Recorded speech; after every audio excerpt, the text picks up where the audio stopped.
আসসালামু আলাইকুম রহমতুল্লাহ বারাকাতুহু। আমার বাংলাদেশ প্রবাসী লাগে তারেক রহমান একটা যোগাযোগ করবার। আমার প্রবাসী লোকে কেউ হয়রানি করে না যান প্রবাস থেকে যাই আর এইগুলা তার দেশে মগ্ন আছে না লাগি মানে এইটা নিতে পারতে না, এইটা সমস্যা, এইটা নিতে দেয় না। তো বাংলাদেশ একটা থেকে লইলাম একটা নিলাম, এগুলো সমস্যা হয়ে যায়। তো প্রবাসী লাগে যদি একটা জুত করে দাও কিন প্রবাসী লগে কিন এয়ারপোর্ট কিন খামলা, সবগুলা খামলা প্রবাসীর সবগুলা খামলা হইল বাংলাদেশের এয়ারপোর্টের মধ্যে। এই প্রবাসী টাকাদের দিয়া তার বেতন চলে হইলে সবগুলো আমি দেখছি বাংলাদেশের মধ্যে। যেটা বস্তা বয় এয়ারপোর্টের ভিতরে আউট অফ অফিসার, যেটা এমনি আটে আউট অফ অফিসার, যেটা বুরুষ মারে আউগো অফিসার, দেখে হাম্মামো সাফ করে আউগো অফিসার, দেখে ইমপ্রম লাগাই ঘুরে আউগো অফিসার, দেখে স্টাম্প মারে দস্তখত টিল মারে আউগো অফিসার। এখন অফিসার বাগর কোনটা আছে?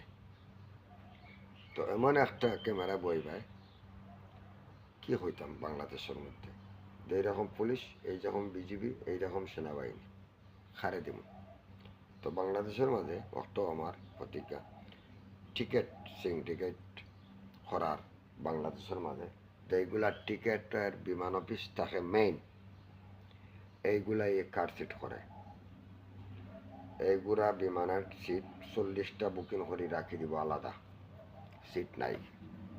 যদি এইগুলার ধরা যায় এমন বাটে জেল হারাই পায়, জেল থেকে আর বাইরে যায় না। জেলা 15 বৎসরে ফুলা ফাইনারে দিবা চাকরি। আজ থেকে 15 থেকে তোর যতটুক বয়স আছে ততটুক তা পড়লে এইটার হারাই ওইটারে প্রেসক্রিপশন লেখা থাকতোই বনো, এটা আর বার হইতে পারতো না।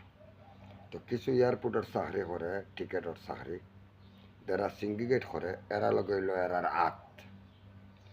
50টা টিকিট বুকিং করে লাগবে। তারা 5 জন মানুষ যদি তাকে 10টা করে দিলে 50টা, মনে করে ফ্লাইট যাওয়ার সময় 20,000 টাকার টিকিট 30,000 টাকা হইব, তোমার জরুরি আইতে।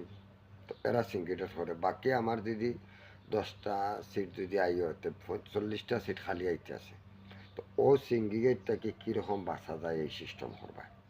এটা এয়ারপোর্টের ভিতরে যেটা বাংলাদেশের টিকিট ট্রাফিয়ানিং করে, যে এটা বইয়া মেন কম্পিউটারের মধ্যে, ওইটা সব থেকে শ্রেষ্ঠ কুলাঙ্গারি করে।